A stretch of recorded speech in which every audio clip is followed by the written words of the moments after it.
Estamos hablando de los rudimentos de la fe.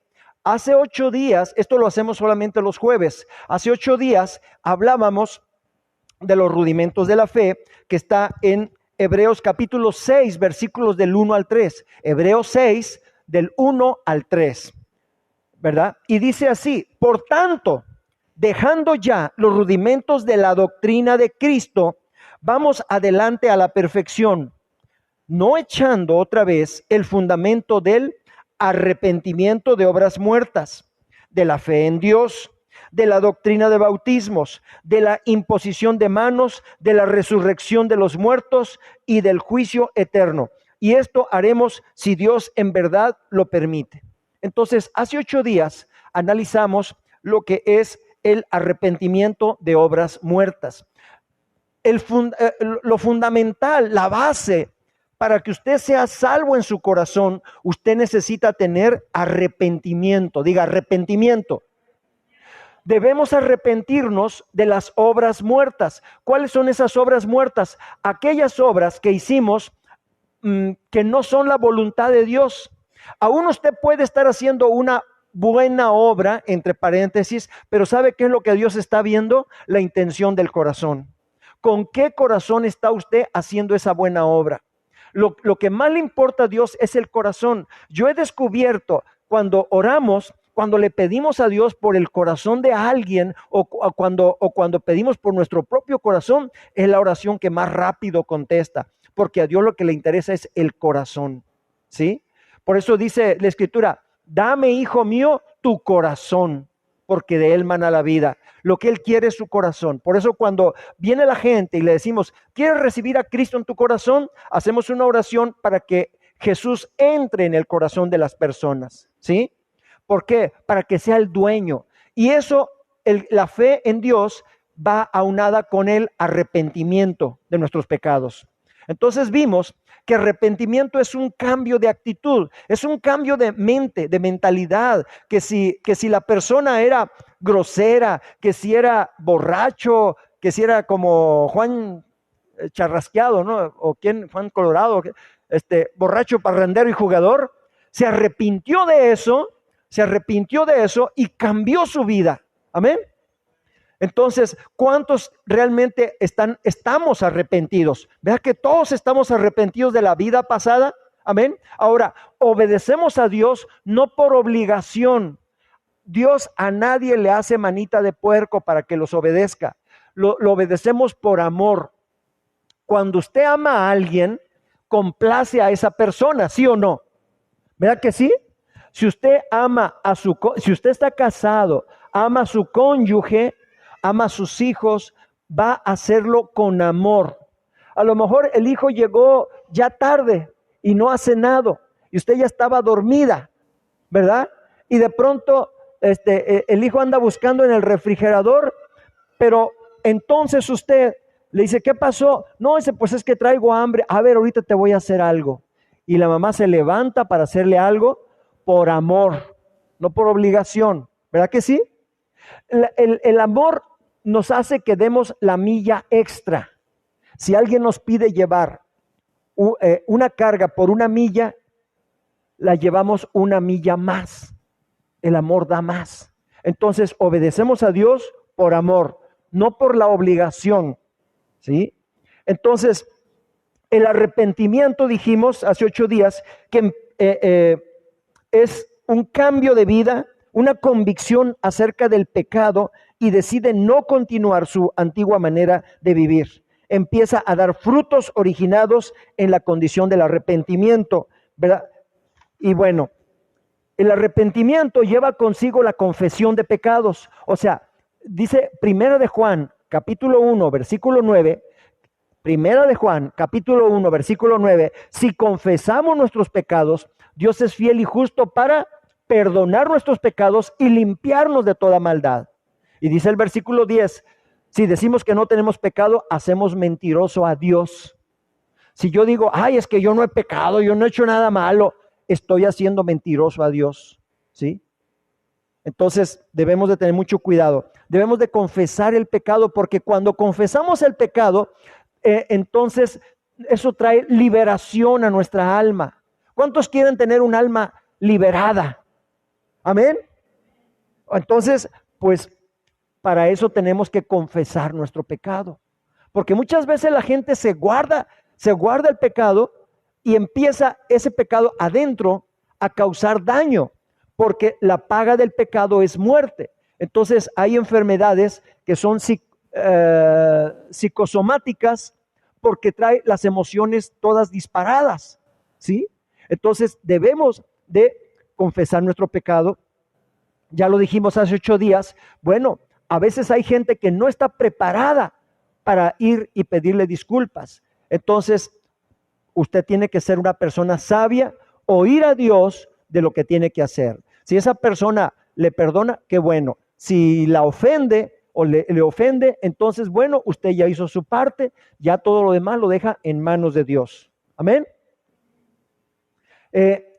Otra cosa es, aparte de confesar el pecado, apartarse del pecado, ¿sí? Apartarnos del pecado. Dice Proverbios capítulo 28, versículo 13.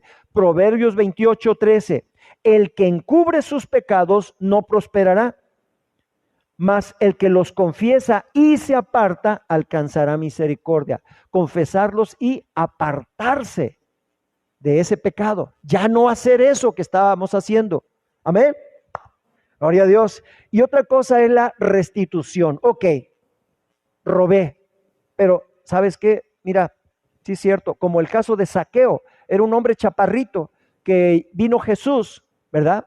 Y como había tanta gente, Zaqueo, como estaba bien bajito, se tuvo que subir a un árbol y Jesús lo vio y le dijo, Zaqueo, baja, porque es necesario que hoy yo vaya a tu casa, ¿sí? Entonces era un hombre, lo que tenía de chaparrito lo tenía de tranza, ¿verdad? Entonces él, ya estando ahí Jesús en su casa, dijo, miren, si alguno le he robado, si alguno le he hecho un daño, yo le regreso lo que le quité y cuadruplicado, ¿sí? Entonces es la restitución. Entonces eso fue lo que vimos hace 8 días. Pero vamos ahora, bueno, en síntesis, ¿verdad? Usted puede ver en Facebook y ahora en YouTube también la predicación.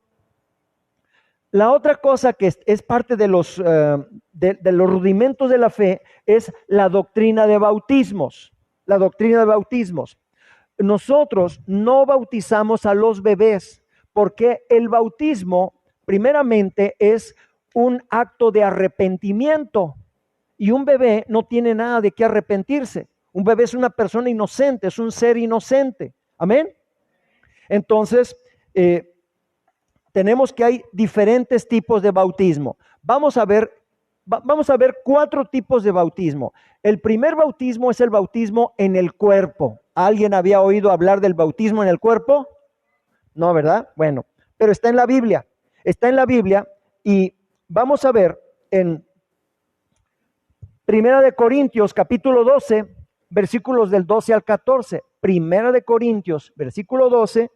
Y le doy gracias a Dios por las personas que están anotando.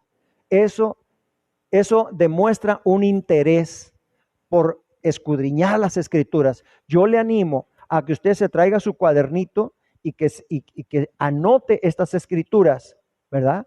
¿Por qué? Porque le van a servir en el futuro, ¿verdad? Porque le estoy hablando fundamento, le estoy hablando algo que no nada más estoy hablando bonito, estoy hablando la realidad de la palabra de Dios. Amén. Ok, bueno, entonces, Primera de Corintios, capítulo 12, versículos del 12 al 14, dice, porque así como el cuerpo es uno y tiene muchos miembros, aquí está hablando el apóstol Pablo a los Corintios, pero todos los miembros del cuerpo, siendo muchos, son un solo cuerpo, así también Cristo. Versículo 13 dice, porque por un solo espíritu fuimos todos bautizados en un cuerpo.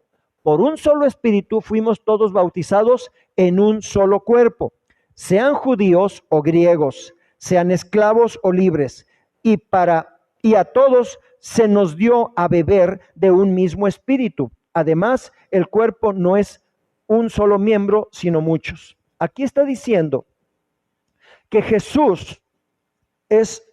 Jesucristo, cuando murió y fue a la gloria del Padre Celestial, y Él está sentado, y por si usted no lo sabe, pero esto ya es una predicación aparte, usted está sentado y sentada junto con Jesús en los lugares celestiales, ya desde este momento.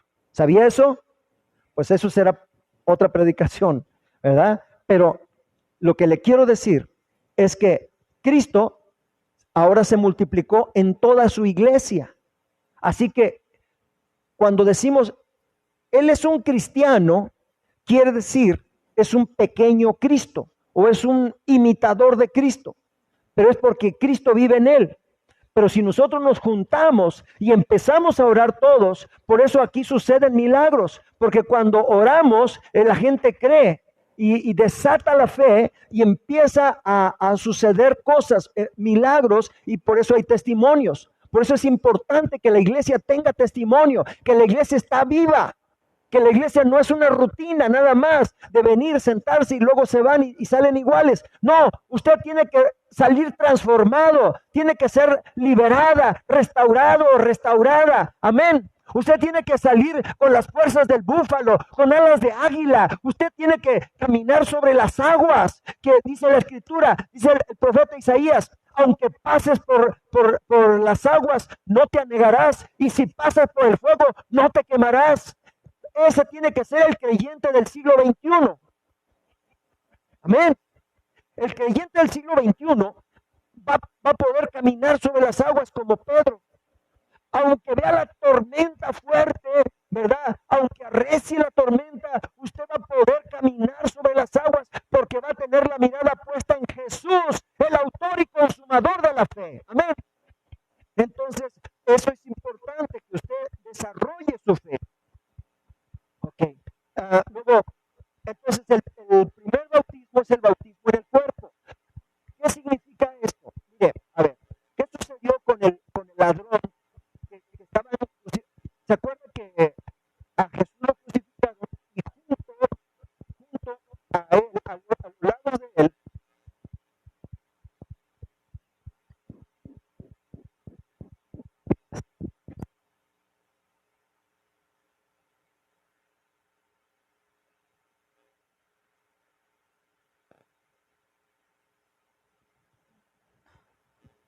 si no, aquí está el otro. Ya se oye. Es que como hablo, yo no sé si estoy con el micrófono o sin el micrófono, pero gloria a Dios. Pero es para que no se me duerman. Gloria a Dios, ¿ya? ¿Estamos listos? Bueno, entonces, el primer bautismo es el bautismo en el cuerpo. Mire, Jesús fue crucificado junto a dos ladrones. Y al otro ladrón, pues era un ladrón. Él no se bautizó ni nada. Entonces, él, cuando reconoció a Jesús, Jesús le dijo, hoy mismo estarás conmigo en el paraíso. ¿Sí? Hoy mismo. No tuvo tiempo de bautizarse porque ya estaba siendo crucificado y estaba para morir. Pero fue bautizado porque lo recibió Jesús. Cuando usted recibe a Cristo en su corazón, usted es inmerso, sumergido, porque eso quiere decir bautizarse, sumergirse en el cuerpo de Cristo. Amén. ¿Estoy siendo claro? ¿Sí? Ok, bueno, entonces el primer bautizo es el bautismo en el cuerpo de Cristo. Usted pasa a formar parte de una iglesia, de una congregación, de un grupo de personas, de un grupo de creyentes. Aunque esté lejos por allá en el Amazonas y no haya nadie, pero usted ya es parte de esa iglesia. Porque la iglesia no es una denominación, la iglesia no es una institución humana, la iglesia es el cuerpo de Cristo, la verdadera iglesia. Amén. No sé si estoy siendo claro. ¿Sí? Gloria a Dios. Bueno. Entonces el primer bautismo, el bautismo en el cuerpo, es 1 Corintios 12, del versículo 12 al 14. El bautismo en agua. Dice, esto es en Mateo capítulo 28, versículo 19. Dice así en la gran comisión, por tanto, id y haced discípulos a todas las naciones, bautizándolos en el nombre del Padre y del Hijo y del Espíritu Santo. El bautismo en agua es un bautismo para arrepentimiento, ¿verdad? Cuando nosotros somos sumergidos, la palabra bautizar quiere decir sumergirse. Por eso, pues a los niños no se les puede sumergir en el agua. Y el niño no tiene conciencia de lo bueno y de lo malo. Él está aprendiendo solamente, pero usted y yo sí. ¿Qué significa? Es un acto simbólico. El bautismo en agua es un acto simbólico en el cual usted es sumergido en el agua y vuelto a nacer. Está representando que usted muere para el pecado, muere para el mundo, y entonces es enterrado en el agua, en este caso, porque es un símbolo, y luego vuelve a renacer como una nueva criatura, ¿sí? Por eso dice la Escritura, las cosas viejas pasaron, todas son hechas nuevas. ¿Cuántos aquí se han bautizado de adultos, arrepintiéndose sus pecados y confesando su fe? Levante su mano, mire, gloria a Dios, gloria a Dios. Bueno, muy bien, bájela. Ahora, ¿a cuánto le gustaría bautizarse conforme a la palabra de Dios? Levante su mano. Amén, gloria a Dios. Levántala sin miedo, mire, así, alto, no hay problema. Gloria a Dios. Bueno, pues vamos a hacer un bautizo muy pronto. Amén. Y luego, hay otro bautismo que es el bautismo en el Espíritu Santo. Estamos hablando de los rudimentos de la fe. El bautismo en el Espíritu Santo es el bautismo que te empodera, te da poder. ¿Para qué? Para predicar el Evangelio, ¿sí? El propósito del bautismo en el Espíritu Santo, Hechos capítulo 4, Hechos 4, versículo 31, dice: cuando hubieron orado, el lugar en que estaban congregados tembló, ¿sí? Y todos fueron llenos del Espíritu Santo y hablaban con denuedo la palabra de Dios. Entonces, el bautismo del Espíritu Santo nos da denuedo para hablar la palabra de Dios, ¿sí? Porque usted está lleno del Espíritu Santo. Hace más real a Jesús y a su palabra. Lo hace real. Este libro cobra vida. Amén. Se le revela a usted. No es un libro cualquiera como cualquier otro libro, sino que este es un libro que está vivo. Abre las puertas para entrar a lo sobrenatural, porque no podemos concebir el Espíritu Santo sin lo sobrenatural, ¿verdad? De hecho, en Hechos 1:8 dice: pero recibiréis poder cuando haya venido sobre vosotros el Espíritu Santo, y me seréis testigos en Jerusalén, en Judea, en Samaria y hasta lo último de la tierra. Amén. Entonces hay poder de lo sobrenatural.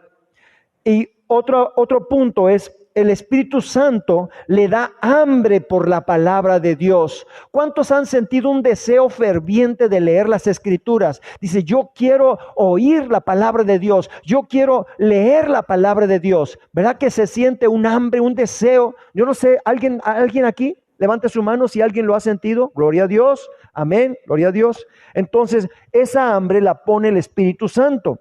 Y además produce eficacia en la oración. Usted puede orar a lo mejor: ay Señor, que me saque la lotería, que compre el billete adecuado para sacarme la lotería. Pero tal vez el deseo de Dios no es ese. ¿Por qué? Porque sabe que una persona que está buscando solamente esas cosas, no, pues mijito, te vas a perder. Mejor no, mira, mejor vas a pasar. Entonces, cuando uno ora en el Espíritu, uno está orando de acuerdo a la voluntad de Dios y no de acuerdo a mis deseos personales. ¿Me explico? Entonces, esa es la ventaja que nos da el orar en el Espíritu, porque oramos de acuerdo al Padre Celestial. Amén. Ok, y está otro bautismo, que es el bautismo de fuego. ¿Habían oído del bautismo de fuego? Bueno, mire, vamos a ver Mateo capítulo 3, versículo 11, Mateo 3, 11 y Lucas 3, 16.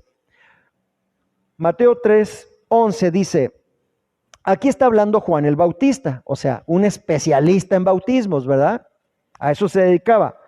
Dice: yo a la verdad os bautizo en agua para arrepentimiento. Cuando tú te bautizas en agua, ahí dejas sumergidos ahí para arrepentimiento todos tus pecados y sales arrepentido. Para arrepentimiento, dice. Pero el que viene tras de mí, ¿quién es el que viene tras de mí? Era Jesús, porque Juan el Bautista estaba abriendo camino, preparando el camino para la llegada de Jesús. ¿Sí?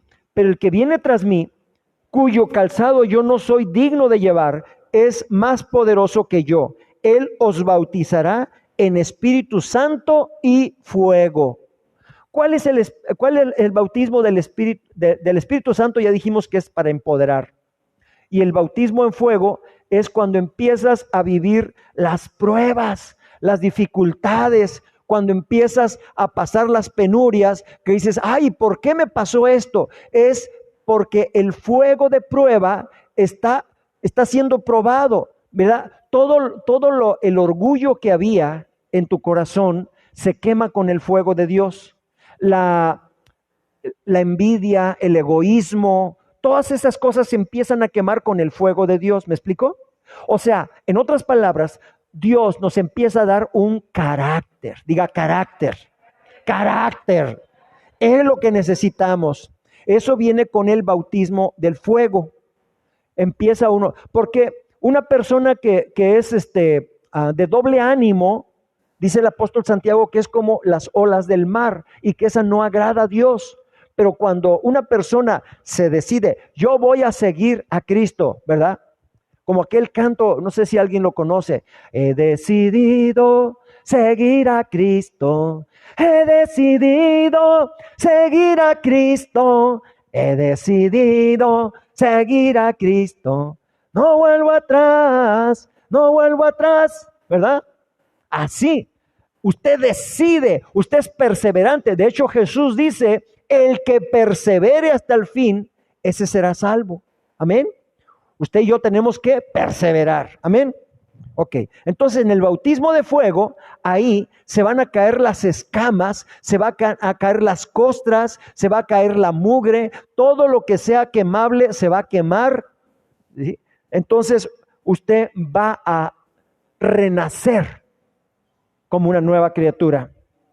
Es el bautismo en fuego. Amén. Entonces tenemos el bautismo en el cuerpo, el bautismo en agua, el bautismo en el espíritu y el bautismo en fuego. Son 4 clases de bautismo. Ok. Entonces, otra de los rudimentos de la fe es la imposición de manos. La imposición de manos, sí, es un principio bíblico. Se imponen las manos con el fin de transmitir algo en el mundo espiritual. Se puede pensar como un acto profético. El día de hoy visitamos a Londra, y ahí en su negocio, ¿verdad? Y decía ella que a veces cuando toca a algunas personas, pues siente como que mala energía, ¿verdad? Porque las manos son una especie son como antenas. Lo mismo transmiten que lo mismo reciben. Entonces, cuando usted toca a una persona que está toda enojada, si usted no está cubierta con la sangre de Cristo, si usted no está pues con una paz en el corazón que viene de parte de Dios, al rato también usted va a estar enojado o enojada, ¿verdad? Porque le transmite eso, va a andar toda perturbado o perturbada, ¿verdad? Si le dio un masaje a una persona que estaba iracunda, ¿sí? Pues va a traer un desquiciamiento. Pero entonces la imposición de manos en la iglesia, punto número 1, es para bendecir. Es para bendecir. Génesis 48:14, Israel bendice a los hijos de José, Efraín y Manasés, ¿sí? Al imponerle las manos. Funciona como un principio espiritual de contacto y transmisión. Entonces, en esta modalidad, usted puede transmitir bendición. Cuando usted puede transmitirle bendición a sus hijos, usted le pone la mano en la cabeza a su hijo y lo bendice. Yo te bendigo con paz, yo te bendigo con gozo, con sabiduría de lo alto, te bendigo con el amor de Dios. Usted puede declarar bendición sobre su hijo o sobre su cónyuge o sobre sus familiares, y usted lo puede hacer porque Cristo está en usted. Amén. Gloria a Dios. Ahora, es importante que usted ande rectamente, porque si usted trae también un desequilibrio, si anda enojado, lo que le va a transmitir es ira. ¿Sí? ¿Me explico? Si usted, usted no, pero otra persona por allá lejos que trae lujuria y le pone las manos y al rato la otra persona ya va a empezar a sentir así como que, ¿qué me está pasando, verdad? Está volteando a ver lo que no debe ver, ¿verdad que sí? Porque se transfiere, o sea, se transfiere lo bueno, pero también se transfiere lo malo. Tenga cuidado quién le pone la mano en su cabeza a usted. Tenga mucho cuidado, porque no sabemos lo que le puede transmitir, ¿sí? Ahora, usted, si es una persona de oración, si usted está orando, está en limpieza continua, ¿verdad? Pidiéndole perdón a Dios, bueno, usted puede poner las manos sobre las personas en su familia. Aquí en la iglesia lo hace la pastora, lo hago un servidor, ¿verdad? Pero buscamos que no cualquiera lo haga. Hace tiempo vino una persona y pues así nada más de buenas a primeras se puso aquí, se puso a poner mano, le digo, no, no hagas eso. Y se fue muy ofendido, lo siento mucho, pero yo tengo que cuidar a las ovejitas. Yo no puedo permitir que cualquiera venga a ponerle manos a usted, porque yo no sé qué le va a transmitir. Por lo pronto rebeldía, porque yo le decía, ¿te puedes ir por favor? Y no se quería ir, ¿sí? Entonces, ¿puede transmitir rebeldía? Sí, sí puede transmitir eso. Entonces, debemos de ser muy sabios. Entonces también se puede transmitir liderazgo e impartir sabiduría. En Deuteronomio 34:9 vemos la transferencia del liderazgo. Moisés transfirió liderazgo a Josué, ¿verdad? A través de la imposición de manos. También en el Nuevo Testamento se imponen manos, ¿para qué? Para sanar a los enfermos. Amén. Dice Marcos 16:18, sobre los enfermos pondrán manos y sanarán. Lucas 4:40 dice, al ponerse el sol, todos los que tenían enfermos de diversas enfermedades, los traían a él y él poniendo las manos sobre cada uno de ellos, los sanaba. Por eso yo les digo, levanten sus manos. ¿Sabe por qué? ¿Sabe por qué le digo que levanten las manos? Hay muchas razones por las cuales hay que levantar las manos. Pero una de ellas es porque cuando usted levanta las manos a Dios, de alguna manera, como está adorando a Dios, empiezan sus manos a ser limpiadas espiritualmente. ¿Sí? Una limpieza espiritual. Amén. Gloria a Dios. También se usa la imposición de manos para impartir el Espíritu Santo. Hechos 19:6 dice, y habiéndoles impuesto Pablo las manos, vino sobre ellos el Espíritu Santo y hablaban en lenguas y profetizaban. Amén. Entonces, ¿cómo se ministra el Espíritu Santo? Bueno, hay que dar instrucción a la persona para que ore, para que alabe en lenguas, ¿sí? Que abra su boca para hablar, no necesita pensar en ello, se imponen las manos, se transmite el Espíritu Santo, se recibe el bautismo del Espíritu Santo. Si alguien lo quiere recibir, en esta noche lo vamos a hacer, ¿sí? También se imponen manos para impartir o activar un don. Timoteo tiene un don que le fue impartido por Pablo. El don puede ser activado ya sea por palabra, pero también por la imposición de manos. Primero de Timoteo capítulo 4, versículo 14, ¿sí? Entonces, Pablo le transmitió un don. Todos tenemos dones y talentos, dones que Dios nos dio en la eternidad, pero están dormidos. Cuando se impone manos, esos dones que despiertan y se ponen, se activan. Y de pronto dice, ahora tengo esto, ahora tengo esto otro. Se empieza usted a dar cuenta de que hay un cambio en su vida. Amén. También se impone manos para ordenar al ministerio, el llamado misionero apostólico. Hechos 13, del 1 al 3, dice que ayunaron, oraron e impusieron manos y enviaron a Pablo y a Silas. Cuando alguien va a enviar apostólicamente a un misionero a otro lugar, impone manos y se le envía, ¿verdad? ¿Por qué? ¿Para qué sirve? Para transmitir bendición, para transmitir sanidad, para ordenar personas y apartarlas al ministerio, para impartir un don, para activar un don, para liberación de la persona. También se imponen manos para liberación de las personas, ¿verdad? Creo que aquí vamos a parar porque está larga esta enseñanza, porque son varios y no quiero cansarlos, ¿sí? Quiero que estén receptivos, pero dentro de 8 días vamos a hablar de la resurrección de muertos. ¿A alguien le interesa la resurrección de los muertos? Bueno, gloria a Dios, aquí lo vamos a ver que en el Antiguo Testamento también hubo resurrección de muertos. En el Nuevo Testamento hay resurrección de muertos. El día de hoy hay resurrección de muertos también. Amén. Y lo creemos. Pues véngase dentro de 8 días. Bueno, véngase el domingo vamos a tratar otro tema, pero el jueves vamos a continuar con este espacio de discipulado. Vamos a hablar de la resurrección de muertos, de la fe en Dios y otros temas para terminarlo finalmente ya el próximo jueves. ¿Sí? Padre, en el nombre de Jesús, y aún usted levante la mano, levante sus manos y reciba bendición. Padre Dios Todopoderoso, en esta noche oro por cada alma que está aquí presente y los que nos están viendo en línea. Clamo la sangre de Cristo sobre sus vidas. Y hoy reprendo toda escasez, todo problema financiero en el nombre de Jesús. También reprendo todo virus. Clamo la sangre de Cristo. Ningún arma forjada contra ninguno de ellos va a prosperar. Hoy declaro la sangre del Cordero de Dios cubriendo cada familia, cada persona que está aquí presente y los que nos están viendo a través de internet. Padre, tu palabra dice que habitamos al abrigo del Altísimo, moramos bajo la sombra del Omnipotente, que ninguna plaga toca nuestra morada. Lo creemos con nuestro corazón, lo confesamos con nuestra boca. Diga hoy: habito al abrigo del Altísimo. Dígalo fuerte y con fe: habito al abrigo del Altísimo. Moro bajo la sombra del Omnipotente. Ninguna plaga, ningún virus, ninguna pandemia tocará mi vida, ni mi familia, ni mi casa.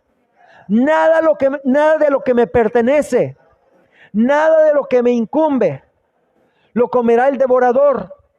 Porque el Señor reprenderá por mí al devorador.